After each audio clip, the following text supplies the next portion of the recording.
কাঠের ডাইস দিয়ে অনেক দিন পর কাঁথা ছাপ দিলাম।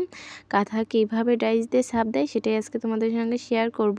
আসসালামু আলাইকুম এভরিওয়ান, আশা করি তোমরা সবাই ভালো আছো। আর আলহামদুলিল্লাহ আল্লাহর রহমতে আমিও অনেক অনেক ভালো আছি।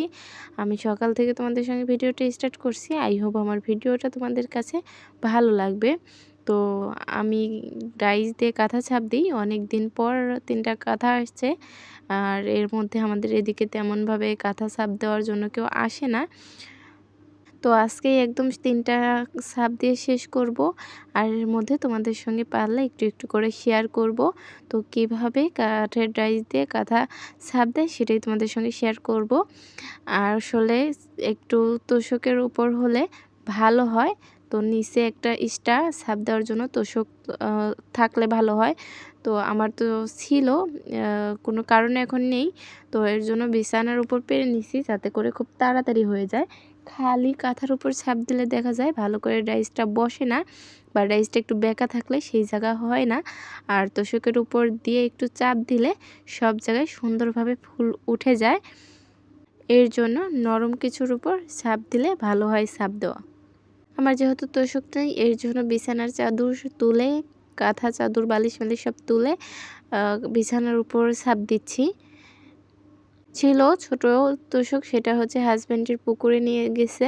যেহেতু ছাপ আসে না এর জন্য হঠাৎ 1টা 2টা আসে। যেমন অনেক দিন পর আজকে 3টা কাঁথা আসছে।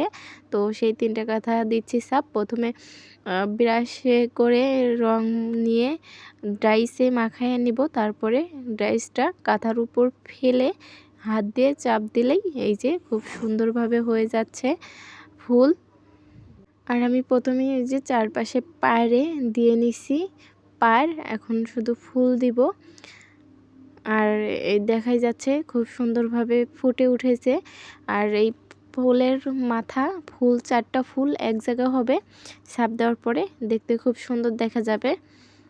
সব জায়গাতেই এখনকার মানুষ বেশি নকশি কাঁথা সেলাই করে, এইভাবে ছাপ দিয়ে নিয়ে হাতে অনেক ধরনের ফোর দিয়ে সেলাই করে। তবে আমাদের এদিকে এসে দেখি, আমার বিয়ের পরে এখানে এসে দেখি এখানকার মানুষই কাঁথা একটু কম সেলাই করে। কম বলতে সেলাই করেই না বলতে চলে। তো কাঠ তো বাবার বাসা থেকেই কিনেছিলাম, আমাদের ওদিকে খুব ভালো চলে। তো ভাবছি এদিকেও চলবে, এর জন্য নিয়ে আসছিলাম। কিন্তু এদিকে তেমনভাবে চলে না। একটা তোশকও ছিল, তোশকটা হাজব্যান্ড যেহেতু পুকুরে থাকে, তো পুকুরের শীতের সময় সে নিয়ে গেছে। এর জন্য কিসে ছাপ দিব, তার জন্য এখন এই তো বিছানার উপর ছাপ দিচ্ছি।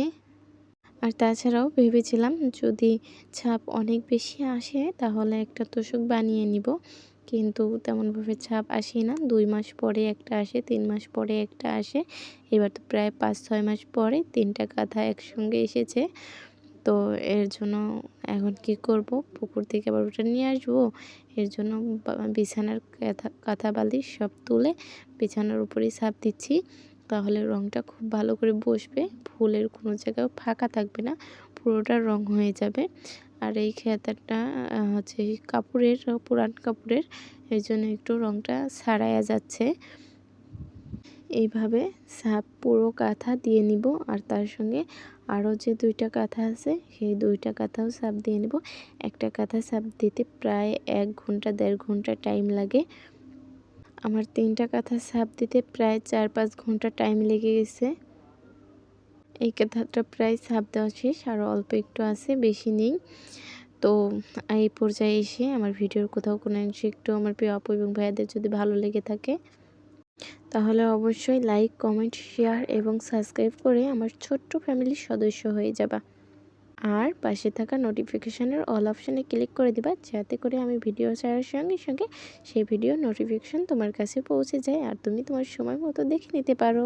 আর আমার প্রিয় গৃহিণী আপুরা, তোমরা কারা এভাবে কাঁথা ছাপ দিয়ে সেলাই করতেছো অবশ্যই কমেন্টে জানাবা। এখন সব আপুরাই কোনো না কোনো কাজ, কিছু না কিছু একটা করে সংসারের কাজের পাশাপাশি। কেউ এখন বসে থাকে না বা অন্যের উপর নির্ভরশীল হয়ে থাকে না, নিজে কিছু করার চেষ্টা করে বা নিজে কিছু করে, অন্ততপক্ষে নিজের বাড়ির নিজের ঘরের কাঁথাগুলো নিজেরাই সেলাই করে এইভাবে ছাপ দিয়ে নিয়ে। তো গল্প করতে করতে আমার আগের কাঁথা হয়ে গেছে। এখন আরেকটা কাঁথা নিছি, এটারও পাড় খুব সুন্দর করে করে নিছি প্রথমে। তারপরে এই যে ফুল বসাচ্ছি, তিনজনই একই ফুল নিছে, একই পাড় নিছে। তো এর জন্য আমার কষ্ট একটু কম হয়েছে, বা মনে রাখতে হয়নি যে কে কোনটা নিবে। এই যে এরকম হয়েছে, এটা সবচেয়ে বেশি সুন্দর হচ্ছে, কারণ নতুন কাপড়ের কাঁথা তো এর জন্য একটু বেশি সুন্দর হচ্ছে। এই যে এই 3টা কাঁথা ছাপ দিলাম আজকে। ছাপ দিতে দিতে আমার একদম বিকাল হয়ে গেছিলো, খুব কষ্ট হয়েছে আজকে ছাপ দিতে রোজা রেখে। আর এই ছাপ দেওয়ার বিষয়ে যদি কিছু জানার থাকে অবশ্যই আমাকে কমেন্ট করতে পারো। আজকের ভিডিও পর্যন্তই। আল্লাহ হাফেজ।